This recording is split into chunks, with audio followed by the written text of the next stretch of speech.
Well, hello. It's Miss Gina. Yeah. And I've got a few bears. They wanted to listen to a story. It's time for story time.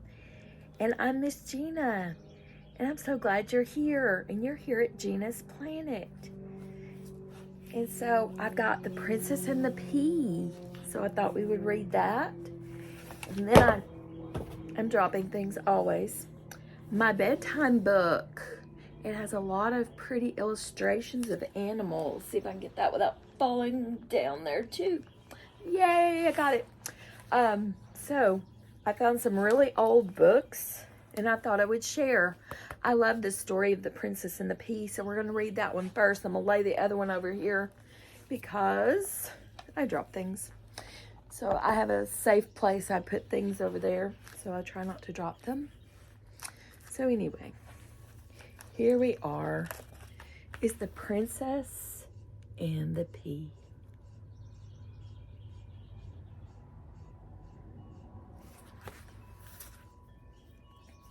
It's a Rand McNally giant book. Adapted from Hans Christian Andersen, illustrated by Anne Sellers Leaf. I love the illustrations in these books and these silhouettes. Oh, goodness. Oh, I'm being so rough with it. The books are fragile. They're very old. See the owl's eyes, the silhouette of her running to the castle.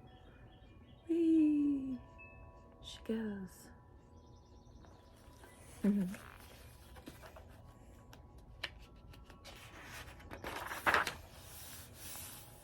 I love these pictures.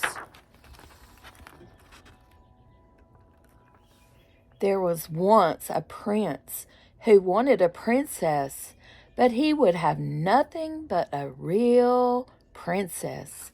So he traveled all over the world to find such a princess. But no matter where he went, there was always something wrong. There were plenty of princesses, but that day... We'll turn the page and find out what it says next. But check out that horse and that rider. Oh.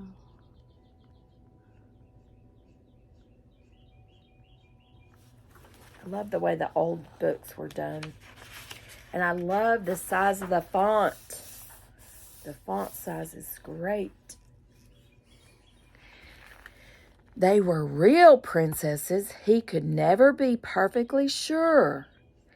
There was always something or other that was not quite right. So at last he returned home, very downhearted because he would have liked so much to have had a real princess. He wanted a real princess. I think my book has created a shadow. So sorry. I'm going to lay it there for safekeeping. But there's some princesses. Look at her safety pin keeping her dress tucked up. Oh my.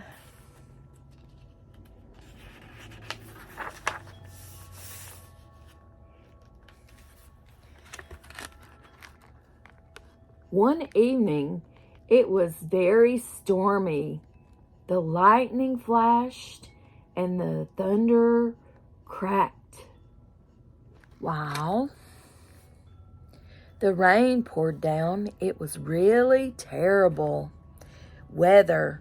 Then a knocking was heard at the outer gate of the castle, and the old king went out to open it. There's the old king. See the rain coming down? There's the old iron gate. Looks rusty.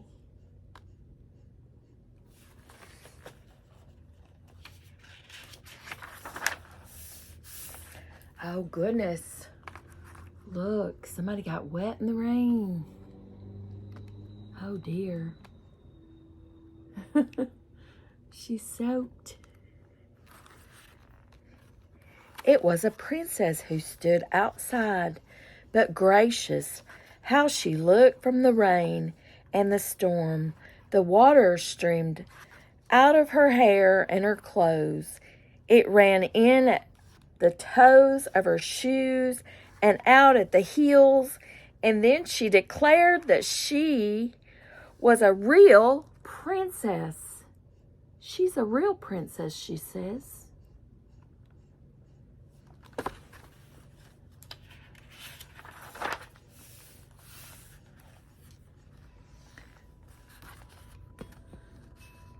Well, we shall soon find out. Though the old queen thought the old queen, without saying a word, she went into the bedchamber, took all the bedclothes off the bed, and placed a single green pea on the bottom of the bed. Oh my, there she is with her candelabra. She's putting a pea in the bed. There's a little mouse. The head of the bed, the foot of the bed, head of the bed's up there. There she is, putting a little pea in the bed. It's a green pea. It's something you eat. She's putting it in the bed. Why do you think she's doing that? Look. Oh, goodness.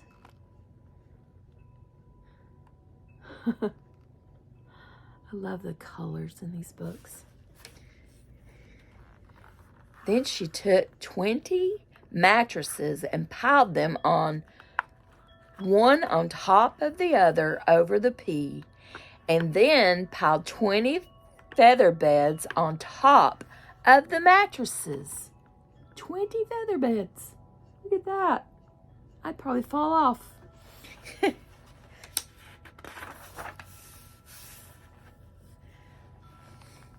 There, the princess was to sleep that night. Look at that. She needed a ladder to get up there. There she goes. Did she make it to the top?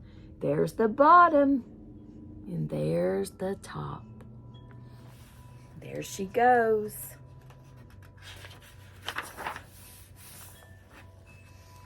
Oh, goodness. Let's see what happens.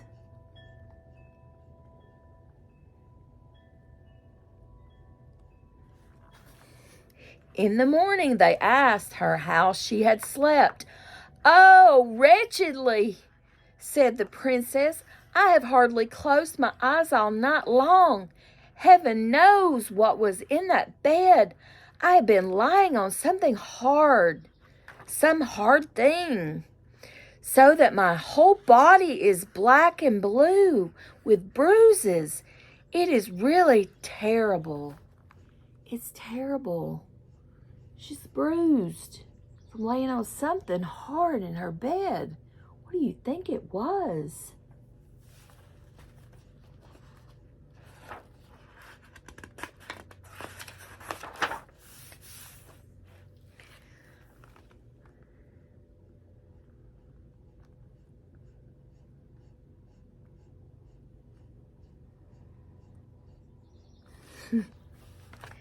Then they saw at once that she was a real princess, for she had felt the pea through 20 mattresses and 20 feather beds. None but a real princess could have so tender a skin and be so easily bruised. Oh, goodness. Had to be a real princess.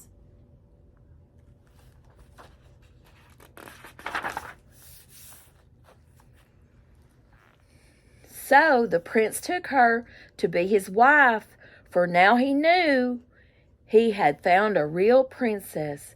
The pea was placed in the Museum of Art, where it may still be seen if no one has carried it away.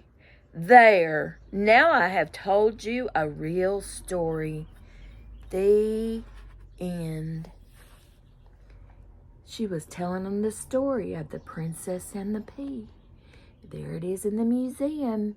That looks like a guard. The end. I hope you liked that story and the ending. And that was it. That was the princess and the pea. I'll lay it there.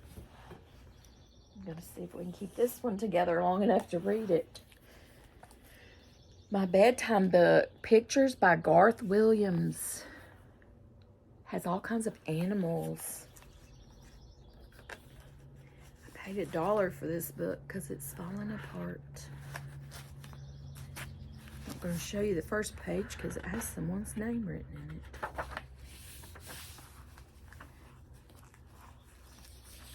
It's Western Publishing Company, Golden Press. These are like giant golden books. And I love golden books, but I love these big ones best. I think they need to come back out with these. Animal Friends.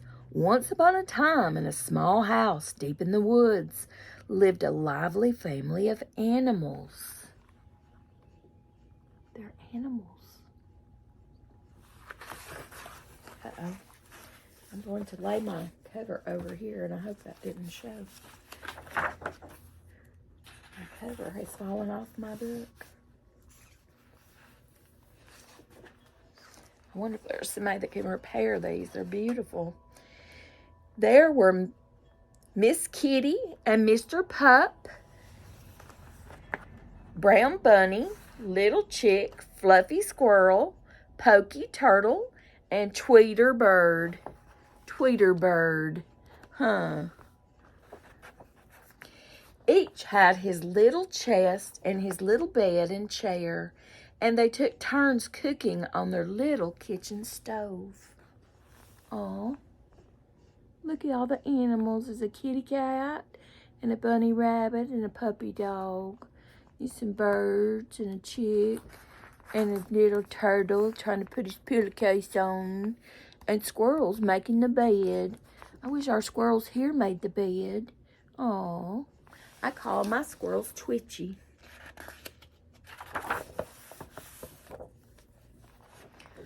Oh, look at there. They're ready to eat. Yum. They got along nicely when it came to sharing toys, being quiet at nap time, and keeping the house neat. But they could not agree on food. When Miss Kitty cooked, they had milk and catnip, tea, and little bits of liver on their plates.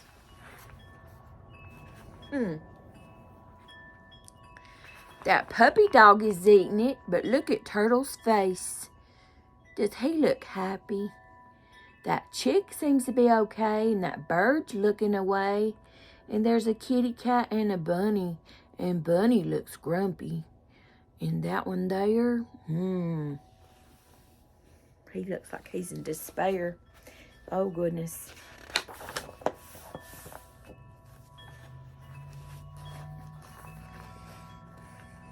Pup didn't mind the liver, but the rest were unhappy, and they didn't like any better the juicy bones Pup served them when it was his turn. There's a puppy dog.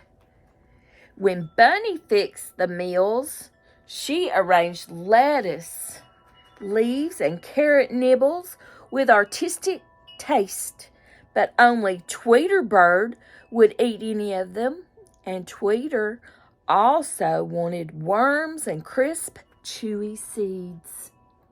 Crisp, chewy seeds. That bunny rabbit's liking that vegetables. Looks like a carrot in there. Here. When Tweeter served seeds and worms, only Little Chick would eat them. And Little Chick liked bugs and beetles even better. Pokey Turtle would nibble at Chick's bugs and beetles, but what he really hungered for were tasty ant eggs. He wants ant eggs. Oh my goodness. Look at that turtle. That little turtle is so cute.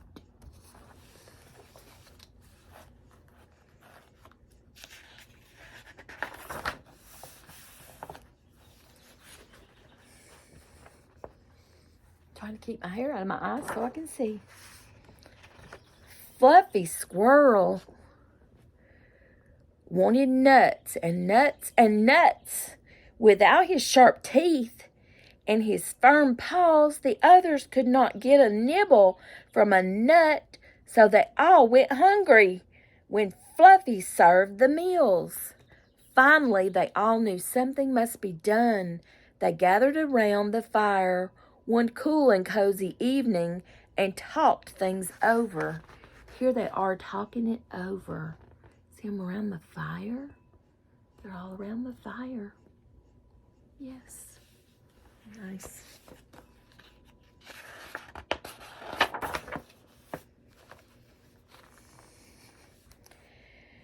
The home for me, said Mr. Pup wistfully, is a place where I can have lots of bones and meat every day. I want milk and liver instead of bugs and seeds, said Miss Kitty, daintily smoothing her skirt. That's the kind of home for me.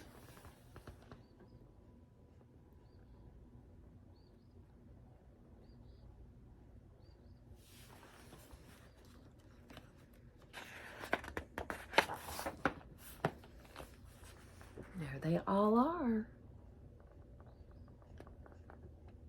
There's Squirrel. He seems to be waving a handkerchief at them. Nuts for me, said Squirrel, and I'll get them myself. Oops. I'm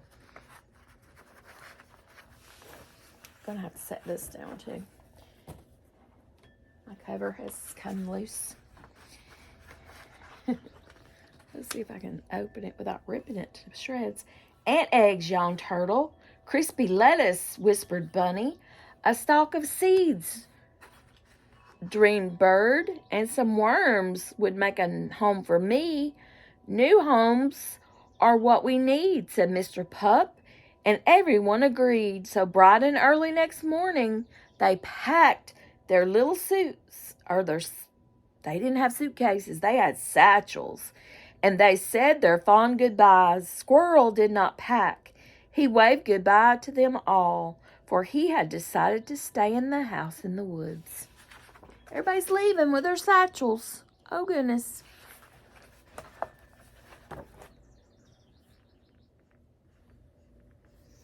Wow. Lip is being tickled by my hair. Oh, goodness. He started right in to gather nuts. Soon there were nuts in the kitchen stove, nuts in the cupboards, nuts piled up in all the empty beds. There was scarcely room for that happy little squirrel. Oh my goodness, the happy little squirrel's gone nuts. Look at all those nuts in his house.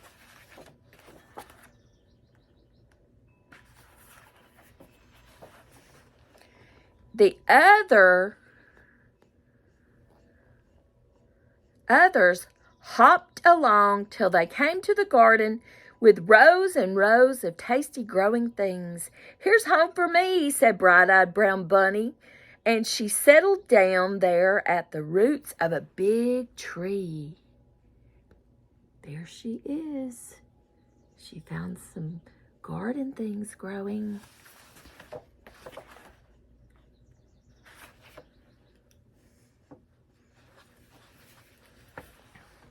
Little Chick found a chicken yard full of lovely scratchy gravel, where all kinds of crispy, crunchy bugs lived. Here I stay, chirped Chick, squeezing under the fence to join the other chickens there.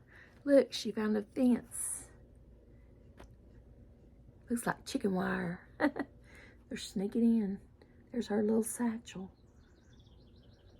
They've all left. Except for Squirrel, who's packing in nuts.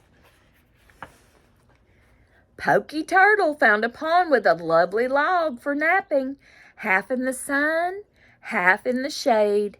Close by the log was a busy, bustling ant hill full of the eggs Turtle loved. Tweeter Bird found a nest in a tree above the pond, where he could see the world, the seeds on the grasses, and the worms on the ground. This is the home for me, sang Bird happily. There's Turtle by the pond. There's the ants and their eggs in a log. And there's the Tweeter Bird. Found him a limb to build a nest.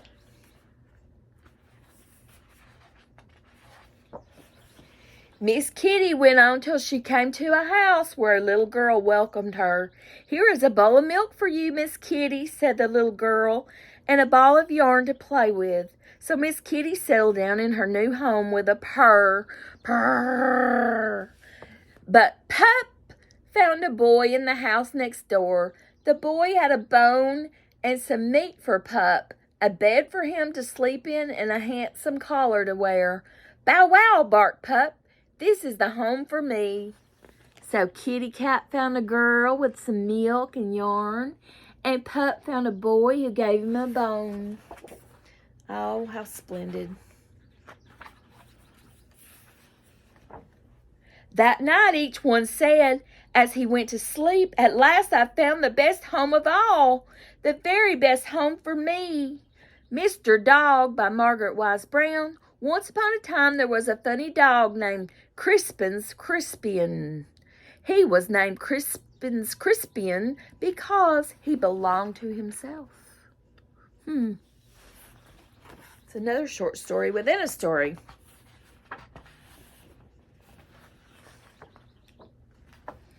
In the morning, he woke himself up and he went to the icebox and gave himself some bread and milk.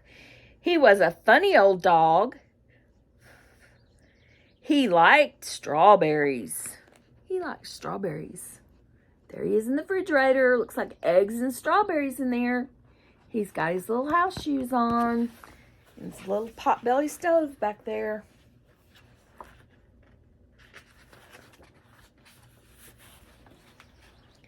Then he took himself for a walk and he went wherever he wanted to go. But one morning he didn't know where he wanted to go. "Just walk and sooner or later you'll get somewhere," he said to himself. Soon he came to a place where there were lots of dogs. They barked at him and he barked back. Then they all played together. He found some other dogs.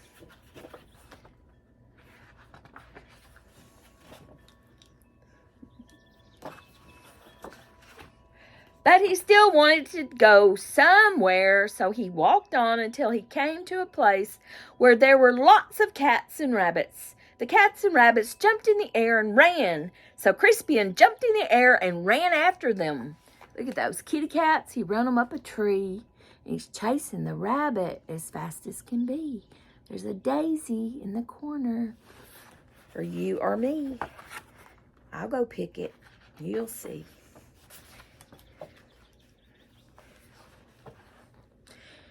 He didn't catch them because he ran bang into a little boy. "Who are you and whom do you belong to?" asked the little boy. "I am Crispin's Crispian and I belong to myself," said Crispian. "Who and what are you?"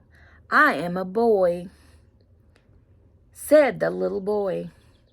"And I belong to myself." "I am so glad," said Crispin's Crispian. "Come and live with me." There they are. There's their reflection in the water.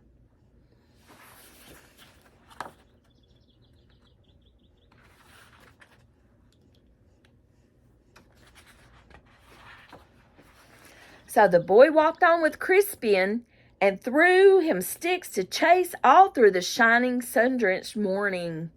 "I'm hungry," said Crispin's Crispian. "I'm hungry too," said the little boy.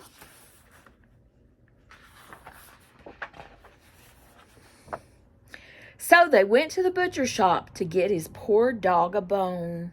Crispian said, "Now since Crispin's Crispian belonged to himself, he gave himself the bone and trotted home with it. And the boy bought a big lamb chop and a bright green vegetable and trotted home with Crispin's Crispian." That gets tricky to say for your tongue.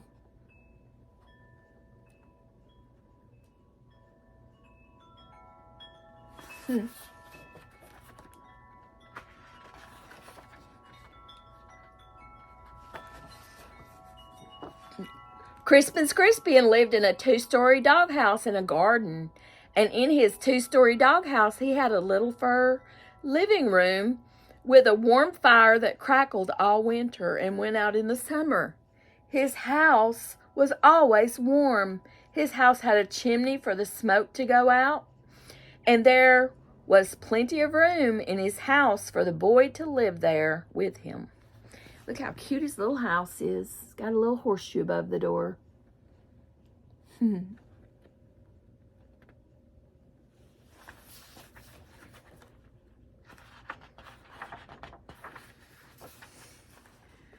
Crispian went upstairs, and the boy went with him. And upstairs he had a little bedroom with a bed in it, and a place for his leash and a pillow under which he hid his bones.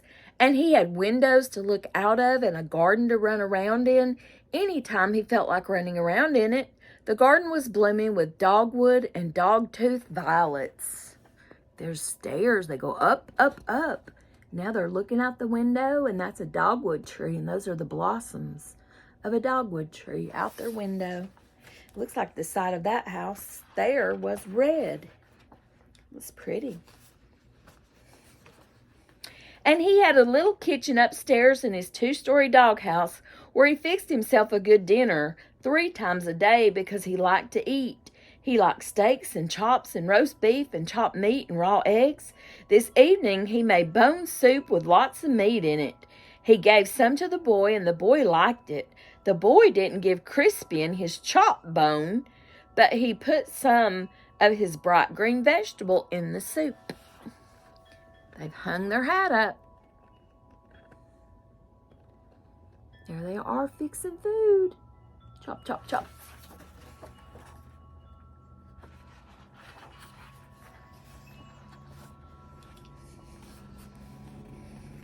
And what did Crispian do with his dinner? Did he put it in his stomach? Yes, indeed. He chewed it up and swallowed it into his little fat stomach. And what did the little boy do with his dinner? Did he put it in his stomach? Yes, indeed. He chewed it up and swallowed it into his little fat stomach.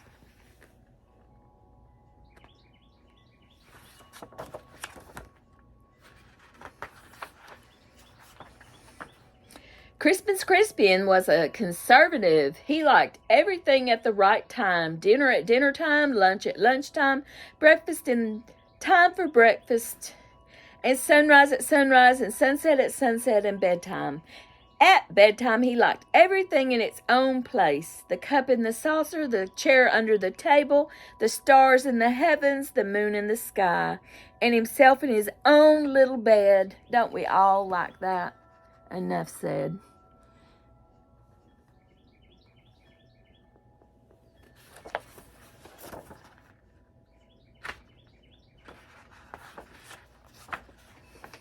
And then what did he do? Then he curled in a warm little heap and went to sleep, and he dreamed his own dreams. That was what the dog who belonged to himself did. And what did the boy who belonged to himself do? The boy who belonged to himself curled in a warm little heap and went to sleep, and he dreamed his own dreams. That was what the boy who belonged to himself did. That's what he did.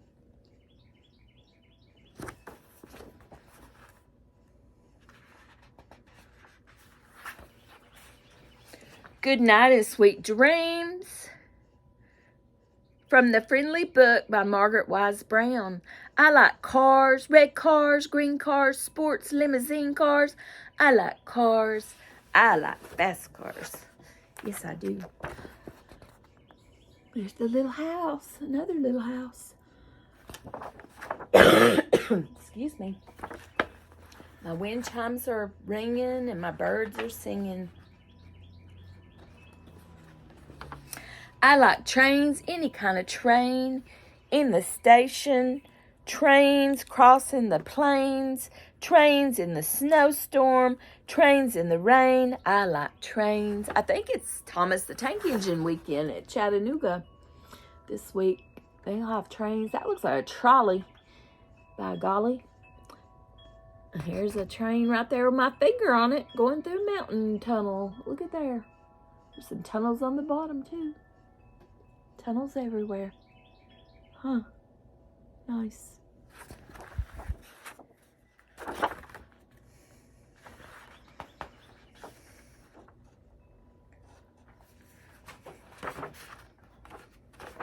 I like people.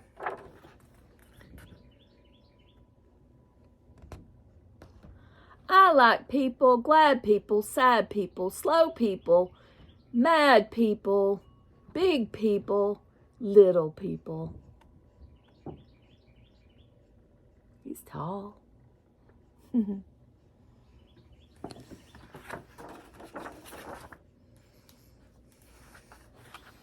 I like people.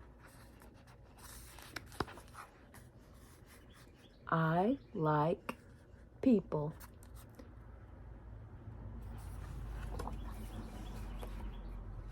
And this is the back cover of this book. It has a really pretty picture. It's got a rabbit in a hot air balloon with his spyglass up in the sky with the stars. That's so pretty. And there's the back cover, Animal Friends. I'm gonna have to see about getting that repaired. Poor little book.